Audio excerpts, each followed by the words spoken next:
باہر ہی تھیں جو اس تصویر کو غور سے دیکھ رہی تھی۔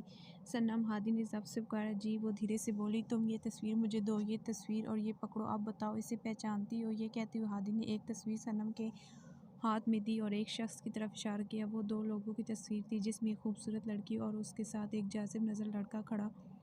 وہ دونوں ایک ساتھ بہت خوبصورت لگ رہے تھے۔ ہادی نے لڑکے کے اوپر انگلی رکھی اور صنم کو پہچاننے کو کہا۔ صنم پہلے تو حیران ہوئی کہ وہ آدمیوں کو کیسے پہچانے گی، لیکن ہادی کہہ رہا تھا کہ پہچانو، سو غور سے اس تصویر میں موجودہ لڑکے کو دیکھنے لگی۔ پہلے منٹ کے 1000ویں حصے میں وہ اس آدمی کو پہچان چکی تھی، اور جیسے ہی صنم نے نظریں اٹھائیں، ان آنکھوں میں وہی وحشت تھی جو ہادی نے نکاح والے دن اور اس کے بعد والے دن صنم کی آنکھوں میں دیکھی تھی۔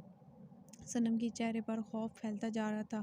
وہ 2 منٹ تک ہادی کو دیکھتی رہی، پھر زور زور سے چیخنے لگی۔ ہادی جانتا تھا وہ ایسے ہی کرے گی، لیکن یہ تو ان دونوں کے ماضی کا مشترکہ شخص تھا۔ وہ زور زور سے چیخ رہی تھی۔ بس 2 منٹ لگے تھے۔ وہ ہادی کے سینے سے لگ گئی اور زور زور سے کہنے لگی، ہادی، یہ شخص مجھے مار ڈالے گا، مجھے بچا لیں، مجھے بچا لیں، ہادی، میں مر جاؤں گی، پلیز، یہ مجھے مار ڈالے گا، پلیز، ہادی۔ اور وہ پھوٹ پھوٹ کر رو رہی تھی، اور ہادی وہ اسے بس خود میں بھینچے رہا اور صنم کی کمر سہلاتا رہا۔ وہ اس سے بھی بدتر وقت سے گزرا تھا۔ جانتا تھا کچھ یادیں کبھی آپ کا پیچھا نہیں چھوڑتی، زخم بھر جاتے ہیں، مگر یادیں، وہ تو کبھی انسان کا پیچھا نہیں چھوڑتی۔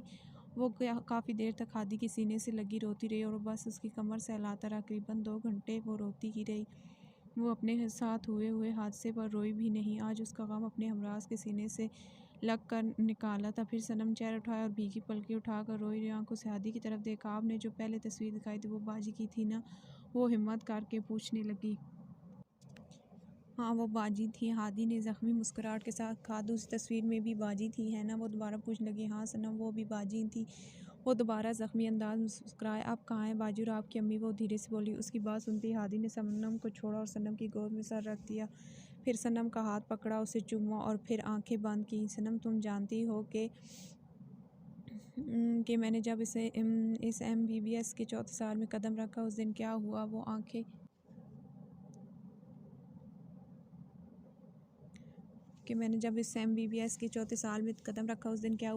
بند کیے کہہ رہا تھا، اور آنسو بے آواز اس کی آنکھوں سے جدا ہو رہے تھے۔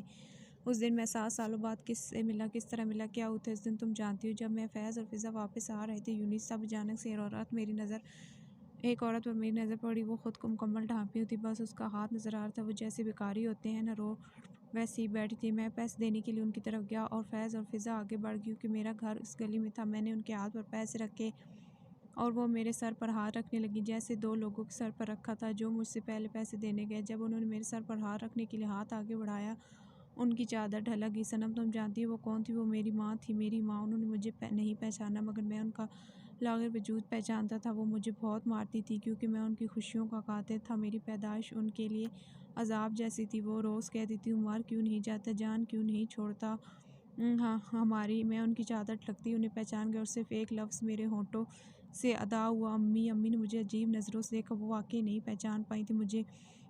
امی، میں ہادی ہوں، آپ کا بیٹا۔ وہ بے بسی سے بولا، تو ہادی ہے؟